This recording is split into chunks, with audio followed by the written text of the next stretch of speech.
Амьдралаа өөрөө сонгох арга барил. Та заримдаа өөрөөсөө "Ингээд та хэн бэ?" гэж их хэл сэжиглэнгүй байдлаар асууж байсан удаатай биз дээ.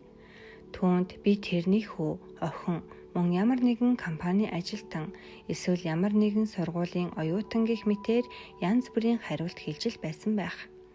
Гэтэл өөрийгөө хэн бэ гэдгийг мэдхийн тулд арай илүү уул үндэстэй дотоод ертөнц рүүгээ өнгөж харвал би яг одоо юу бодож, юу мэдэрч байна, яг тэр зүйл гэж хариулж чадах юм. Аз жаргалыг өөрөө бий болгож сэтгэл тогтлох мөчөд тэр та өөрөө юм.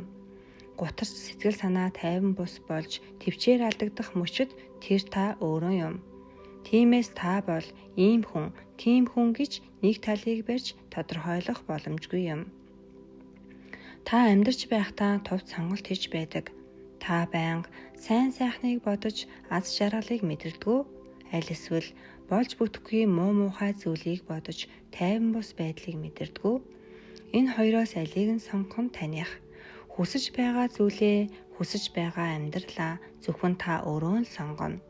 Тийм учраас одоо байгаа байдлаасаа арай дээрсэн өөрийгөө, илүү аз жаргалтай өөрийгөө сонгох аргачлалыг энэ номоор дамжуулан хүргэх гэж байна. Энэ ном нь Жопез Мерфигийн онол дээр тулгуурлан бичигдснээрээ онцлог юм. Сайн сайхан зүйл тохиолдохыг бэлэгдэх сэтгэлд сайн сайхныг татах сорон задал хүч агуулгадж байдаг. Та сайн сайхан зүйл тохиолдохыг чин сэтгэлээсээ хүсэж, бодож, залбирч байдаг бол далд ухамсар түүнийг атгах боломжийг өгдөг. Джон Дэвисон Рокфеллерийн адил асар их амжилтад хүрсэн хүнээс эхлээд бидний эргэн тойронд их бага хэмжээгээр амжилт гаргаж байгаа хүмүүст нэг л адилхан чанар байдаг. Тэр нь эерэг бодол, хийн, бүтээн, болно, бүтэн гэсэн өөдрөг үзэл юм.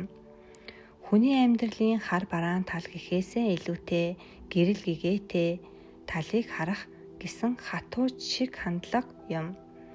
Сайн сайхныг бодвол сайн сайхан зүйлс тохиолдож, муу муухайг бодвол муу муухай зүйлс тохиолддог.